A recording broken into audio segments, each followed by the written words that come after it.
Pride's Crossing by Tina Howe, directed by Jack O'Brien, hands down is my favorite role of all time. I worshipped Mabel Tidings Bigelow, and I got such energy out of that role.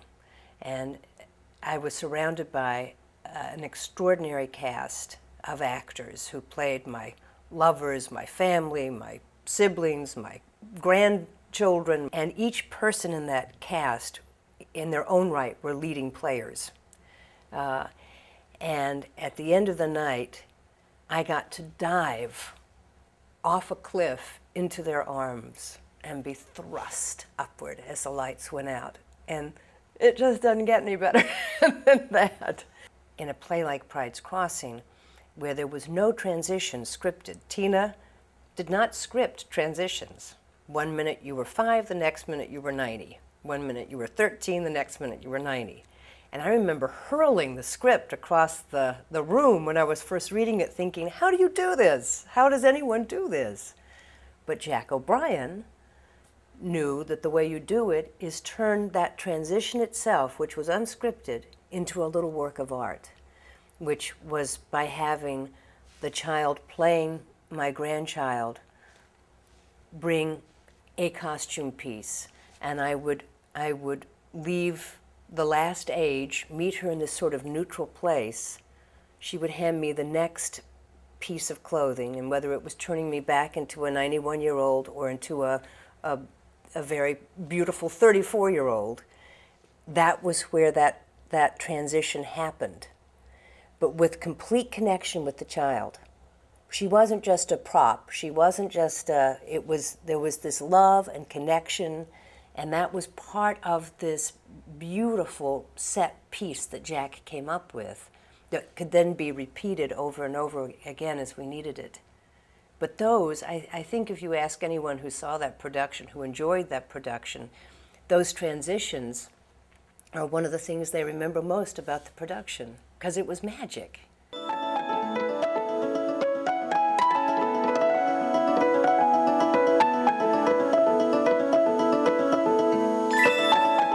Invention of Love, I thought, was just sublime. It was like watching a dragonfly. It was so far above my head intellectually, but it was so beautiful. And every once in a while, the wings would stop moving, and you could take in the full beauty of it, and then it would flutter off, and you'd try to follow it because you were so attracted to it. But it was, I didn't understand it all, but I felt it, and I loved it, and I was so moved by its beauty and by, again, the direction, which was remarkable. I only got to see one Coast of Utopia, Part 2, Shipwreck.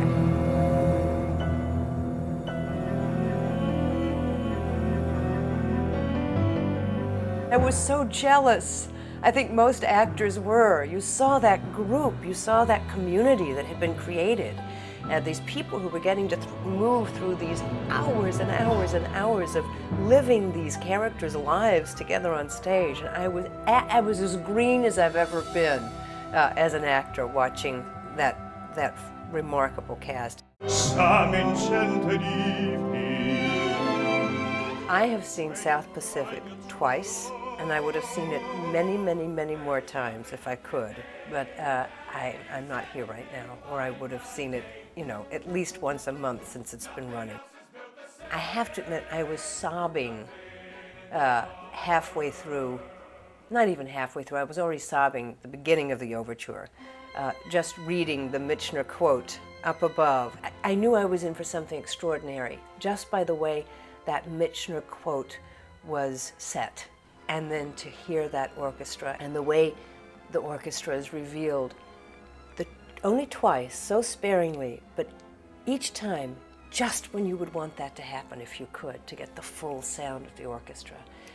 I just think that Bartlett is such a gift, and I'm so glad he's so young, and that we get to keep him hopefully for a long, long, long time, because he's extraordinary. And Kelly O'Hara just always knocks my socks off whenever I see her. And I think she's such a huge talent. Everyone in that cast, you couldn't believe what you were seeing. It felt so true.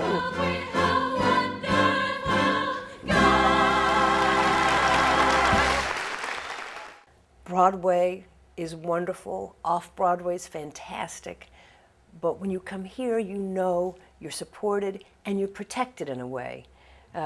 If the show bombs, you still get to do it for a certain length of time. You're not going to be, asked to leave 2 days later after the Times review comes out. It's a commitment to the work, whether it succeeds or fails. And that gives you a kind of confidence to go to places that you might not in a commercial production where you need to be perhaps a little more aware of what failure means.